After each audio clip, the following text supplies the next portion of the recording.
નમસ્તે મિત્રો, ગુજુ ટિપ્સ ચેનલમાં આપનું હાર્દિક સ્વાગત છે। તો મિત્રો આપણે આજના વિડીયોમાં આપણે ચર્ચા કરવાના છીએ કે આપણે દસ્તાવેજનો નંબર આપણે સર્ચ કરવો હોય તો આપણે કઈ રીતે કરી શકાય તેના વિશે આપણે આજે સ્ટેપ બાય સ્ટેપ આપણે સંપૂર્ણ માહિતી આપણે લેવાના છીએ।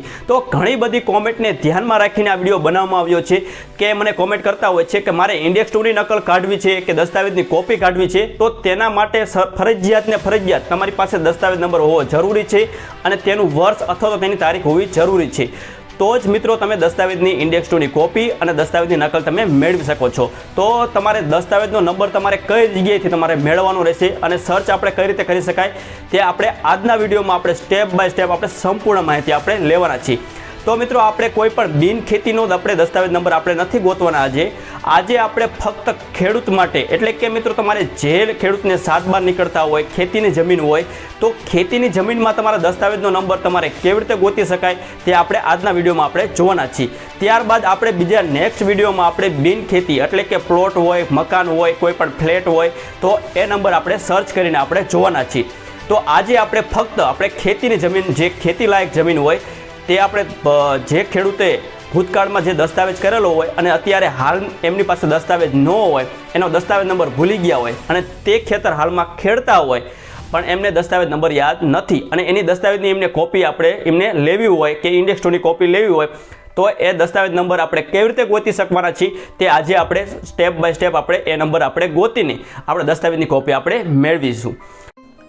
તો ચલો મિત્રો, આપણે કોમ્પ્યુટરની સ્ક્રીન ઉપર આપણે આવતા રહ્યા છીએ। તો આપણે અત્યારે કોઈ પણ એક બ્રાઉઝર ખોલી લઈશું। અહીં કોઈ પણ બ્રાઉઝર ખોલ્યા બાદ અહીં તમારા સર્ચ બારમાં તમારે ટાઈપ કરવાનું છે ANY એટલે કે NERR તમારે ટાઈપ કરવાનું છે। તો NERR નો ઉપયોગ આપણે શા માટે કરીએ છીએ કે કોઈ પણ ખેતીની જમીન હોય કે કોઈ બિન ખેતીની જમીન હોય તેનો રેકોર્ડ આપણે જોવા માટે, એટલે કે ખેતીની જમીન હોય કે બિન ખેતીની, તેનો આપણે જમીનનો રેકોર્ડ જોવા માટે, તેનું નામ જોવા માટે કે કયો સર્વે નંબર છે, એ સર્વે નંબરમાં કઈ કઈ નોંધું છે, તમામ વિગતો તમે જોઈ શકો છો। અથવા તો તમે ખેતીના તમે 7/12 કાઢવા માંગતા હોય તો પણ તમે NERR વેબસાઇટ ઉપરથી તમે 7/12 તમે કાઢી શકો છો। તો આજે આપણે જે ખેતીની જે જમીન છે તેમાં આપણે ભૂતકાળમાં આપણા બાપ દાદાએ જે ખેતીનો દસ્તાવેજ કરેલો હોય તેનો આપણી પાસે દસ્તાવેજ ખોવાઈ ગયો હોય અથવા તો તમે દસ્તાવેજ નંબર તમને યાદ ન હોય તો આપણે આજે એ દસ્તાવેજ નંબર આપણે જોવાના છીએ, આપણે સર્ચ કરવાના છીએ કે દસ્તાવેજ નંબર આપણે કેવી રીતે મેળવી શકાય। તો સૌથી પહેલા તમારે જમીનનો રેકોર્ડ જોવા માટે ગ્રામ્ય વિસ્તાર, તમારે ગ્રામ્ય વિસ્તારની જમીન હોય તો તમારા મિત્રો ગ્રામ્ય વિસ્તારની ઉપર તમારે ક્લિક કરવાનું છે। અહીં જેવું તમે ત્યાં ક્લિક કરશો એટલે મિત્રો તમને અહીં અલગ અલગ તમને ઓપ્શન જોવા મળશે। તેમાંથી તમારે કયો ઓપ્શન પસંદ કરવાનો છે? સર્વે નંબરને લગતી સંપૂર્ણ માહિતી। તો તમારા મિત્રો સર્વે નંબરને લગતી સંપૂર્ણ માહિતી ઉપર તમારે ક્લિક કરવાનું છે, કેમ કે એમાં તમારે એ સર્વે નંબરની લગતી સંપૂર્ણ માહિતી આવી જશે, કેમ કે ઉત્તર તમામ નોંધો આવી જશે, તેને લગતા કોઈ પણ કેસ હોય, કોર્ટને લગતા તે પણ આવી જશે। તો તેના ઉપર તમારે અહીં ક્લિક કરી દેવાનું રહેશે અને અહીં તમારે જિલ્લો, તાલુકો અને તમારું ગામ પસંદ કરવાનું છે। તો અહીં હું અત્યારે એક્ઝામ્પલ માટે કોઈ પણ એક જિલ્લો પસંદ કરી લઉં છું, તાલુકો પસંદ કરી લઉં છું અને ગામ પસંદ કરી લઉં છું। અહીં કોઈ વ્યક્તિગત માહિતી અહીં હું સર્ચ નથી કરતો, એક્ઝામ્પલ માટે તમને સમજાવવા માટે કોઈ પણ એક પસંદ કરી લઉં છું। અહીં ગાંધીનગર આપણે પસંદ કરી લઈશું, તાલુકો આપણે કલોલ પસંદ કરી લઈશું, ગામ કોઈ પણ આપણે પસંદ કરી લઈશું અને અહીં સર્વે નંબર હું નાખી દઉં છું કોઈ પણ। અહીં મિત્રો તમારે કેપ્ચા નાખવાનું રહેશે। કેપ્ચા નાખ્યા બાદ અહીં તમારે ગેટ ડિટેલ ઉપર તમારે ક્લિક કરી દેવાનું રહેશે।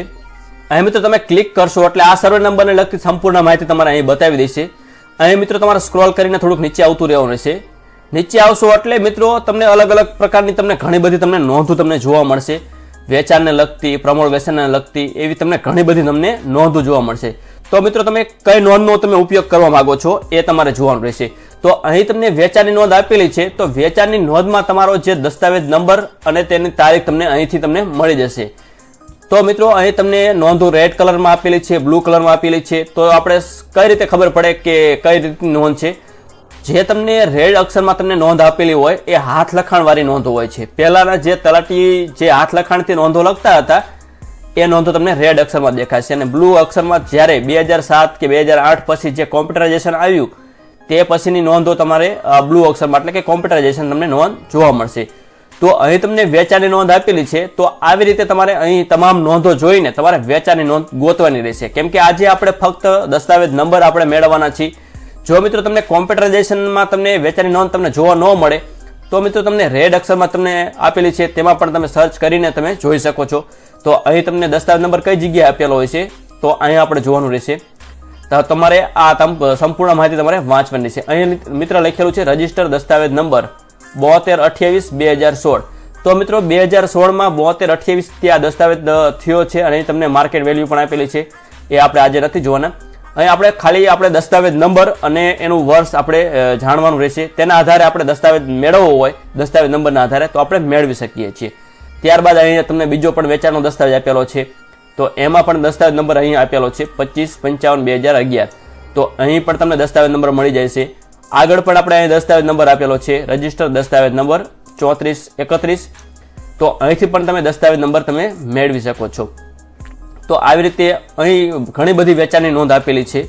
તો આવી રીતે વેચાણની નોંધના આધારે તમે દસ્તાવેજ નંબર તમે મેળવી શકો છો. તો આ દસ્તાવેજ નંબર મેળવ્યા બાદ તમારા દસ્તાવેજની તમારે કોપી અથવા તો તમારે ઝેરોક્સ કાઢવી હોય તો એનો વિડીયો પણ મેં અગાઉ બનાવેલો છે. એ દસ્તાવેજ નંબરના આધારે તમારે ઝેરોક્સ મેળવવી હોય તો કઈ રીતે મેળવી શકાય, તો હું તમને ઉપર અહીં આઈ બટનમાં તમને હું આપી દઉં છું. ત્યાંથી તમે એ વિડીયો તમે જોઈ લેજો. એ દસ્તાવેજ નંબરના આધારે તમે દસ્તાવેજની કોપી તમે કાઢી શકો છો. અને જો મિત્રો તમારે આવી જૂની નોંધો હોય, આ રેડ અક્ષરમાં તેના ઉપર હું ક્લિક કરું છું, તમારે આવી જૂની નોંધ હોય અને તેમાં તમારે જો આ તો વારસાઈની નોંધ છે, અને જો તમારે વેચાણની નોંધ હોય અને તમારે દસ્તાવેજ નંબર અહીં આપેલો હોય બહુ ઘણો બધો જૂનો હોય 1990 આજુબાજુ હોય કે 1980માં થયેલો હોય, એવી રીતે તમારે બહુ જૂનો દસ્તાવેજ હોય તો એ તમને કોમ્પ્યુટરમાંથી તમને સર્ચ કરીને તમે નહીં મેળવી શકો. કેમ કે એ દસ્તાવેજ નંબર તમારે કોપી મેળવી હોય તો તમારે સબ રજિસ્ટ્રાર ઓફિસમાં જ તમારે જવું પડશે. ત્યાં તમારે અરજી કરવી પડશે અને અરજીના આધારે તમારે એ દસ્તાવેજની કોપી તમારે મેળવવાની રહેશે. તો એનો વિડીયો પણ મેં બનાવેલો છે. તમારે જો દસ્તાવેજની તમારે ખરી નકલ તમારે લેવી હોય તો તમારે કઈ રીતે લઈ શકાય એ દસ્તાવેજ નંબર નાખીને, તો એનો વિડીયો હું પણ તમને આઈ બટનમાં ઉપર તમને હું આપી દઉં છું. ત્યાં તમે ક્લિક કરશો તો તમારે સંપૂર્ણ માહિતી તમારે કેવી રીતે એ દસ્તાવેજની કોપી લેવી તો તેની સંપૂર્ણ માહિતી મેં વિડીયોમાં આપેલી છે. તો ત્યાંથી તમે મેળવી શકશો. તો આવી રીતે તમારે તમામ નોંધો, આ જૂની જે નોંધો છે એ તમારે જોઈ લેવાની રહેશે કે કઈ કઈ રીતની નોંધો છે. એમાં તમને દસ્તાવેજની નંબર અને તેનું વર્ષ તમને મળી જશે. તો તમારે દસ્તાવેજ નંબર અને વર્ષ તમને મળી જાય તો તમે આસાનથી તમે એ કોપી તમે મેળવી શકો છો. અને એ કોપીના આધારે તમારે કોઈ પણ ખરી નકલ લઈને તમે એ તમારી ભવિષ્ય માટે તમે એ કોપીને તમે સાચવી શકો છો. તો મિત્રો આજના વિડીયોમાં આટલું જ તે. તો આજે આપણે રજા લઈએ. જય હિન્દ, જય ભારત.